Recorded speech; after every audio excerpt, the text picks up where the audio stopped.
Praise the lord. మన ప్రభువును మన రక్షకుడైన యేసుక్రీస్తు వారి పరిశుద్ధమైన పూజింపదగిన నామంలో మీ అందరికీ మా హృదయపూర్వక వందనములు.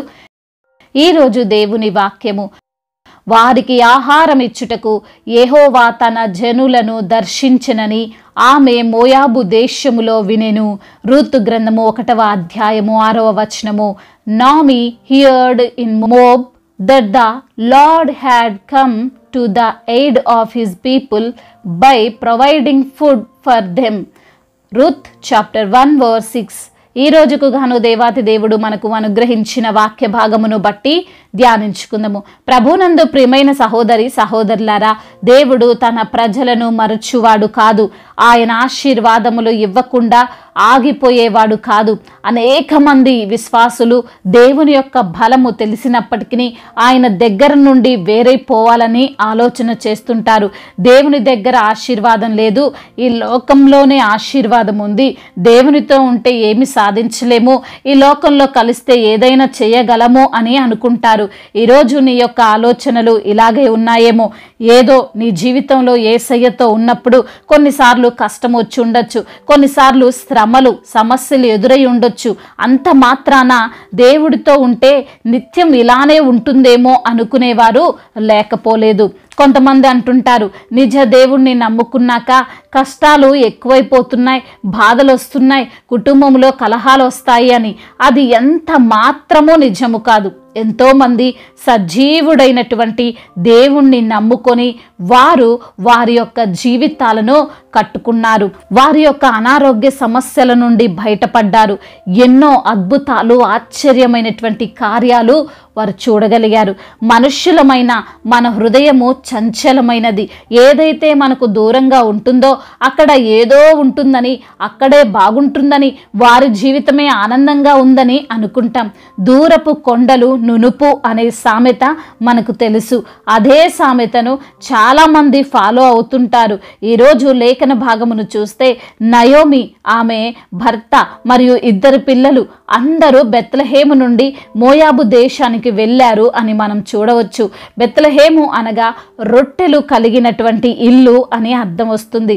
అటువంటి దేశమును విడిచి నయోమి కుటుంబం అంతా మోయాబు ప్రాంతానికి వెళ్ళిపోయారు. వారు వెళ్ళడానికి కారణం లేకపోలేదు.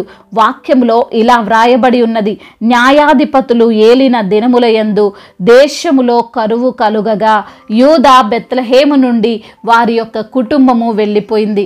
అంటే వారున్న దేశములో పరిస్థితులు బాగా లేవని, ఇక్కడుంటే ఆకలితో చచ్చిపోవాల్సి వస్తుందని, తమ బిడ్డలకు ఆహారం ఎక్కడి నుండి తేవాలని, ఇలా రకరకాలుగా ఆలోచనల చేత వారు ఉండి బహుశా ఆ బెత్లెహేము నుండి వెళ్ళడానికి సిద్ధపడి ఉండొచ్చు. ఈ రోజున మనం కూడా కొన్నిసార్లు నయోమి కుటుంబంలానే ఆలోచిస్తుంటాం కదండి. దేవునిలో ఉండి దేవుణ్ణి నమ్ముకొని ఉన్నటువంటి మనము ఏదో కుటుంబంలో చిన్న చిన్న మనస్పర్ధలు రాగానే, ఏదో అనుకొని కొన్ని సంఘటనలు జరగగానే విడిపోవడానికి ప్రయత్నిస్తుంటాం. దేవుని నుండి వేరే జీవించాలని అనుకుంటాం. ఇంకొంతమంది బలంగా చెప్పేది ఏమిటంటే, ఇదిగో నేను యేసయ్యని నమ్ముకోబట్టి నాకు ఈ సమస్య వచ్చింది, కుటుంబంలో శోధనలు వస్తున్నాయని వారు రకరకాల కారణాలు చెప్పి దేవునికి దూరం అవుతుంటారు.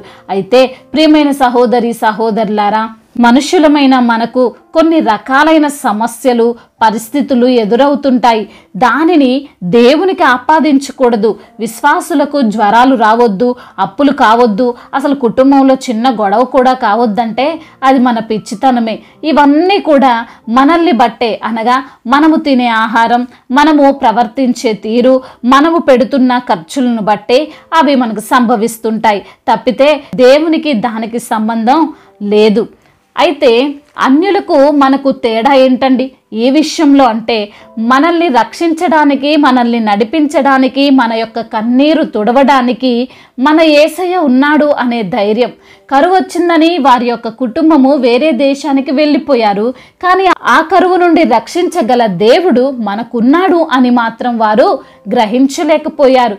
వేరే దేశం వెళ్తే కడుపు నిండా తిని తృప్తిగా జీవించొచ్చు అనుకున్నారు. కానీ భర్తను, 2 పిల్లలను కోల్పోయి ఒంటరిగా మిగిలిపోతుందని ఆమె ఆలోచించలేకపోయింది. దేవుని నుండి దూరమై ఏమీ సాధించలేదు. చివరకు కట్టు బట్టలతో అన్నిటితో తిరిగి దేవుని సన్నిధికి వచ్చింది. ఈ రోజున ఈ మాటలు వింటున్న ప్రియమైన సహోదరి, సహోదరుడా, దేవుడు నీకున్న బాధల్లో, నీవు పడుతున్న వేదనలో నుండి నిన్ను విడిపించుటకు నిన్ను దర్శిస్తాడని మర్చిపోకు. ఆయన అద్భుతము చేయగలడు అని మర్చిపోకు. దేవుని సన్నిధికి వచ్చిన నీవు ఆయన ఆశీర్వాదం కోసం కనిపెట్టుకో. అంతేకాని ఇక్కడేం లేదు, ఏమి అద్భుతం జరగడం లేదని వేరొక చోటికి, వేరొక ఆశ్రయానికి వెళ్ళిపోకు. నయోమి వలె నీవు ఒకానొక రోజున బాధపడతావు. ఎందుకు సజీవుడైన దేవుణ్ణి విడిచిపెట్టి, ఆయన సన్నిధిని విడిచిపెట్టి వచ్చానా అని. కాబట్టి ఈ రోజున నీకున్న అనారోగ్యమైన, ఆర్థిక ఇబ్బందులైన, సమస్యలు ఏవైనా అవి అలానే ఉండిపోతాయి, దేవుడు నన్ను పట్టించుకోడని మాత్రం అనుకోకు. దేవుడు తప్పకుండా నిన్ను దర్శిస్తాడు. మీ సమస్యలు, మీ అవసరతలు, మీకున్న బాధల నుండి విడిపించి తీరుతాడు అని గ్రహించి దేవునితోనే, దేవునిలోనే ముందుకు సాగు. దేవుడి మాటలను దీవించి మన హృదయములో ఫలింపచేయునుగాక. వాక్య భాగమును బట్టి ప్రార్థించుకుందాము. ప్రతి ఒక్కరు కూడా ప్రార్థనలో ఏకీభవించగలరు. ప్రార్థన. సర్వశక్తిమంతుడువైన దేవ, సకల ఆశీర్వాదములకు కారణభూతుడువైన మా ప్రియ పరలోకపు తండ్రి, మీ యొక్క ఘనమైన, ప్రశస్తమైన, శ్రేష్టమైన నామమును బట్టి మీకు కోట్లాది కోట్ల స్తుతులు, స్తోత్రములు చెల్లిస్తున్నాం ప్రభువా. అవును తండ్రి, మీ యొక్క బిడ్డలమైన మమ్మల్ని మీరు మరచిపోయే దేవుడవు కాదు ప్రభువా. అయా, మీరు మమ్మల్ని తప్పకుండా ఆశీర్వదించే దేవుడవు తండ్రి. అయా, మీ యొక్క బలము చేత మమ్మల్ని నింపే దేవుడవు తండ్రి. అయా, నిత్యము మమ్మల్ని కాచి కాపాడే ప్రభువుడవు తండ్రి. మేము అనుభవిస్తున్న శ్రమల నుండి, మాకు వచ్చిన ప్రతి బాధ నుండి మమ్మల్ని విడిపించి కాపాడే ప్రభువుడవని ఈ రోజున వాక్యము ద్వారా మీరు మాతో మాట్లాడారు ప్రభువా. మమ్మల్ని ఎంతగానో సరిచేసి బలపరిచిన మీ యొక్క తండ్రి అమూల్యమైన మాటలను బట్టి మీకు స్తోత్రాలు చెల్లిస్తున్నాం. ఎందరైతే బిడ్డలు ఏ ఏ సమస్యల్లో, ఇరుకుల్లో, ఇబ్బందుల్లో ఉన్నారో, వేదనతో, బాధతో కృంగిపోయి ఉన్నారో ప్రభువా, వారిని బట్టి ప్రార్థిస్తున్నాము తండ్రి. అయా, వేదన నుంచి విడుదల దయచేయండి, శ్రమల నుండి వారికి విడుదల దయచేయండి నా ప్రభువా. వారికి ఉన్న అనారోగ్య సమస్యలను యేసు నామములో కొట్టివేయండి. ప్రతి బిడ్డను తండ్రి మీ యొక్క కాపుదలలో భద్రపరచండి. మీ యొక్క రక్తము ద్వారా వారి ప్రతి పాపమును కడిగి వారిని పరిశుద్ధపరిచి వారికి స్వస్థతను అనుగ్రహించమని బ్రతిమిలాడుకుంటున్నాం. ఆర్థిక సమస్యలను యేసు నామములో కొట్టివేయండి ప్రభా. వారి ప్రతి అవసరతను మీరే తీర్చండి ప్రభా. యెహోవా ఈరే అయిన దేవుడవు తండ్రి. వారికి ఉన్న ప్రతి అవసరత, అక్కరను తండ్రి మీ యొక్క నామములో తీర్చి అయ్యా, మీ యొక్క నామానికి మహిమకరంగా బిడ్డలను నిలవబెట్టండి నా ప్రభువా. అదేవిధంగా నా ప్రభువా, అయా, ఈ గృహములో ఉన్నటువంటి అశాంతికరమైన పరిస్థితులన్నిటి నుండి విడుదల దయచేయండి. ఒకరినొకరు అర్థం చేసుకొని జీవించే భాగ్యం దయచేయండి. భార్యాభర్తల మధ్య విభేదాలను తొలగించండి అయా. ముఖ్యంగా అంధకార దురాత్మ శక్తుల నుండి అయా, మరి అపవాది తంత్రముల నుండి బిడ్డలకు విడుదల దయచేసి గృహములో నెమ్మదిని దయచేయమని బ్రతిమిలాడుకుంటున్నాం. ఉద్యోగము లేని బిడ్డల నిమిత్తము ప్రార్థిస్తుండగా అయా, వారికి మంచి ఉద్యోగమును మీరు దయచేయండి. వెళ్ళే ఇంటర్వ్యూలో సెలెక్ట్ అవునట్లుగా కృప చూపించండి. అదేవిధంగా వివాహాల విషయంలో మీకు మొరపెడుచుండగా బిడ్డల యొక్క మొరను మీరు ఆలకించండి. వివాహం అన్ని విషయాల్లో ఘనమైనది అంటున్నారు ప్రభా. ఘనమైన కార్యమును తండ్రి మీరే జరిగించమని అయా, వారి యొక్క తండ్రి ప్రయత్నములను సఫలపరచమని వేడుకుంటున్నాం. గర్భఫలము లేని బిడ్డలను మీరు జ్ఞాపకం చేసుకొని వారికి గర్భఫలమును దయచేయమని బ్రతిమిలాడుకుంటున్నాం అయా. మరి తండ్రి, నీ సంతానపు వారి ఇసుక రేణువుల వలె విస్తారమగునని మీరు ఇచ్చిన వాగ్దానము అయా, ప్రతి బిడ్డ జీవితంలో నెరవేర్చబడినట్లు సహాయము దయచేయమని బ్రతిమిలాడుకుంటున్నాం తండ్రి.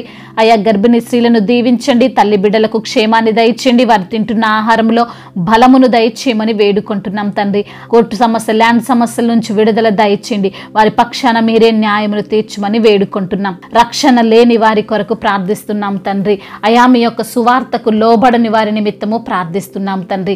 అవును ప్రభువా, నశించిపోతున్న ప్రతి బిడ్డ కొరకు ప్రార్థిస్తుండగా తండ్రి అయా, అందరూ కూడా రక్షింపబడినట్లుగా మీ యొక్క కృపను వారిపైన కుమ్మరించమని వేడుకుంటున్నాము. ఎందరైతే బిడ్డలు విదేశాల్లో ఉంటున్నారో వారందరి కొరకు ప్రార్థిస్తుండగా మీ యొక్క కాపుదల వారికి దయచేయమని, వారు చేస్తున్న పనులలో ఆశీర్వాదాన్ని దయచేయమని, వారికి తండ్రి సంపూర్ణ ఆరోగ్యమును అనుగ్రహించమని వేడుకుంటున్నాం. మా భారతదేశమును, తెలుగు తెలుగు రాష్ట్రాలను దీవించండి. అధికారులకు మీరు తోడుగా ఉండండి. మీ యొక్క జ్ఞానం చేత వారిని నింపండి. వారికి సంపూర్ణ ఆరోగ్యమును దయచేయండి. ఆయా దైవ సేవకులందరికీ మీరు తోడుగా ఉండండి. మీ యొక్క ఆత్మ చేత వారిని నింపండి. మీ యొక్క జ్ఞానం చేత వారిని నింపండి ప్రభా. సంపూర్ణ ఆరోగ్యములను ప్రతి ఒక్కరికి మీరు అనుగ్రహించమని బ్రతిమిలాడుకుంటూ తండ్రి, ఇంతవరకు చేసిన ప్రార్థన అంతటిని మీ పాద సన్నిధిన చేర్చుకోమని మానాథుడు, సర్వశక్తిమంతుడు, సర్వాధికారి అయిన నజరేయుడైన యేసుక్రీస్తు వారి శక్తి కలిగిన ప్రేమ కలిగిన నామంలో ఈ ప్రార్థనను అడిగి వేడుకొని పొందుకొని ఉన్నాము మా ప్రియ పరలోకపు తండ్రి. ఆమేన్. ఈరోజు పెళ్లి రోజు మరియు పుట్టినరోజు జరుపుకున్న వారందరినీ దేవుడు దీవించి సకల మేలులతో, సకల ఆశీర్వాదములతో, కృపాక్షేమములతో, శాంతి సమాధానంతో దేవుడు మిమ్మల్ని నింపునుగాక. మీ యొక్క ప్రార్థన అవసరతలను మాకు తెలియజేయగలరు. మీ కొరకు మేము తప్పక ప్రార్థిస్తాము. మొదటిసారిగా మన యొక్క ఆదరణ వాక్యం చూస్తున్నట్లయితే తప్పకుండా సబ్స్క్రైబ్ చేసుకోగలరు. ఈ వాక్యం మీకు ఆశీర్వాదకరంగా ఉండినట్లయితే అనేకులకు కూడా ఈ వాక్యాన్ని పంపి మీరు కూడా దేవుని యొక్క రాజ్య సువార్తలో పాలిభాగస్తులు కావాలని దేవుని పేరిట మనవి చేసుకుంటున్నాను. May God bless you all. దేవుడు మిమ్మల్ని దీవించి బలపరిచి స్థిరపరచునుగాక.